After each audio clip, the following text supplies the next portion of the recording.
Jusqu'à 9h, Good Morning Business. Nicolas Bergerot, bonjour, fondateur de l'Atelier des Chefs.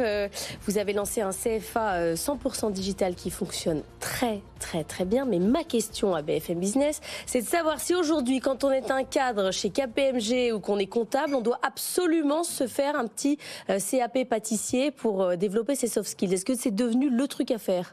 Je ne sais pas si c'est le truc à faire, mais en tout cas, il y a une vraie tendance de tout un paquet de gens qui ont envie de changer de vie, de changer d'orientation de vie.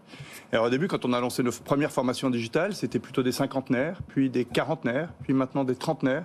Et maintenant, on a même des élèves de grandes écoles qui sont en train de passer un CAP en plus de leur diplôme de grandes écoles. C'est-à-dire que c'est la tendance, ça ? C'est-à-dire que vous avez, dans vos 600 CAP, c'est plutôt des reconversions ? On a des reconversions, on a des demandeurs d'emploi, on a à peu près tous les profils. Honnêtement, des hommes, des femmes, des jeunes, des moins jeunes, des gens qui ont déjà un diplôme, des gens qui n'en ont pas. Mais en tout cas, cette envie de revenir vers ces métiers de la main et de l'humain, ces métiers essentiels. On en a parlé pas mal pendant le Covid, ces métiers qui ne peuvent pas être remplacés ni par les robots, ni par Google, ni par les étrangers. Donc c'est pas que de la cuisine. Ah non, c'est pas que de la cuisine. On a aujourd'hui des CAP cuisine, pâtisserie, boulangerie, mais aussi des CAP coiffure, des CAP esthétique, électricité, plomberie. On va lancer le paysage, on va lancer les fleuristes. Tous les métiers de la main et de l'humain, les métiers de l'artisanat et du service à la personne. Alors on vous connaissait pour notamment les cours de cuisine en 30 minutes pendant la pause déjeuner. Vous avez complètement...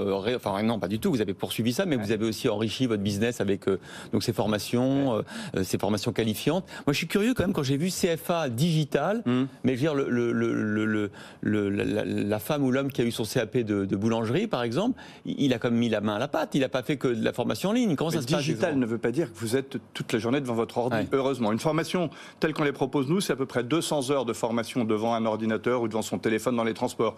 On voit des gros pics de consommation sur la plateforme le matin et le soir quand les gens sont dans les transports.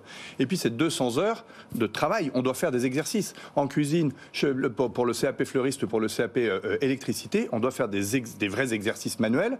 On prend en photo les résultats, ou bien on se prend en vidéo en train de faire l'action, parce qu'il y a une question de posture aussi. Chez les coiffeurs, par exemple, il faut se tenir, il y a une forme. Donc on fait des vidéos, les gens font des vidéos d'eux-mêmes en train de couper les cheveux sur une tête à coiffer, ils postent les vidéos sur notre plateforme, et nous on a des experts, des coiffeurs, des fleuristes ou des plombiers, qui vont être capables de corriger les... Mais ça veut dire qu'il est possible qu'un élève n'ait jamais eu quelques heures avec un coiffeur ou avec un boulanger ? Oui. Il est possible, alors on propose aussi évidemment des stages présentiels en complément, etc. Mais c'est tout à fait possible de passer son CAP sans avoir mis un pied chez l'artisan. Après, le taux de réussite à l'examen, il est vachement important, 95-96% selon les différents métiers.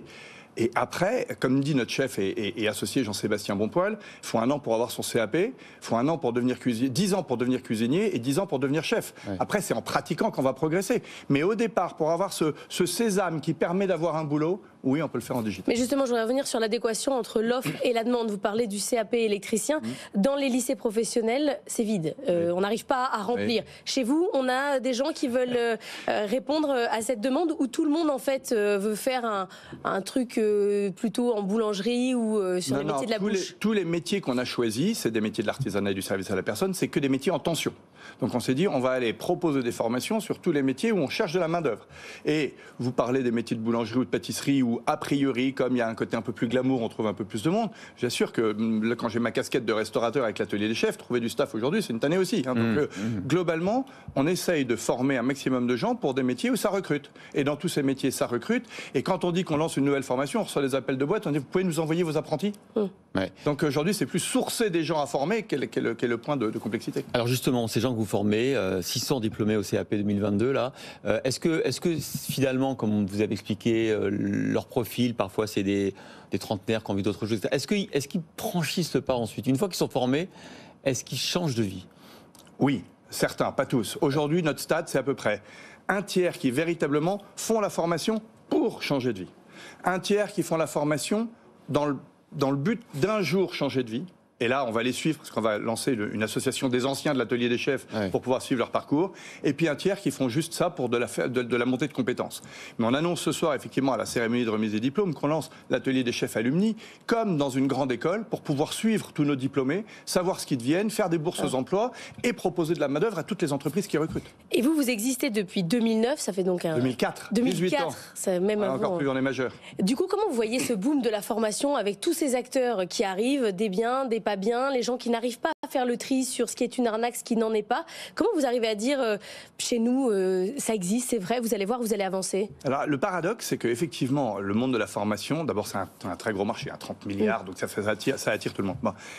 Le paradoxe, c'est qu'il y a un degré de contrôle qui est inouï. Alors effectivement, on a tous reçu des SMS, envoyez-moi votre CPF, etc. Le degré de contrôle sur le CPF par la Caisse des dépôts est énorme. Quand on travaille avec Pôle emploi, et c'est totalement normal, il y a un contrôle de toutes les heures passées devant les ordis, devant la formation, etc., même quand on fait du blended learning avec du présentiel. Donc en effet, il y en a qui arrivent à passer entre les gouttes. Maintenant, il ne faut pas non plus jeter le bébé avec l'eau du bain. Comme dans tous les organismes, je pense qu'il y a 10% d'escrocs et 90% de gens qui font très bien leur boulot. Vous avez 120 collaborateurs aujourd'hui, donc il y a ceux qui font les cours de cuisine, il y a ceux qui assurent donc la formation des CAP notamment. Vous recrutez beaucoup là pour... On recrute à tour de bras. On va doubler nos effectifs, avis aux amateurs, on va doubler nos effectifs dans les 18 mois qui viennent, parce qu'effectivement, on va lancer de plus en plus de formations à différents métiers. Ah oui. Donc on a besoin de formateurs, on a besoin de coachs. La formation digitale, il faut faire gaffe. C'est pas donner une formation digitale et dire aux gens on se revoit dans un an. On les appelle toutes les semaines, en leur disant voilà, vous avez travaillé cette semaine 1 heure, 2 heures, vous nous avez envoyé des photos, des vidéos, c'est très bien, ou bien vous n'avez pas avancé. Donc il faut les accompagner. Combien ça coûte un CAP de pâtissier? 1 890 €. Imbattable par rapport à toutes les formations ailleurs, parce que c'est à distance, parce que c'est plus évidemment facile à finançable par le CPF. Finançable par le CPF pour toute ou partie de la formation. Génial. Nicolas Bergerot, fondateur de l'Atelier des chefs, était notre invité ce matin dans Good Morning Business.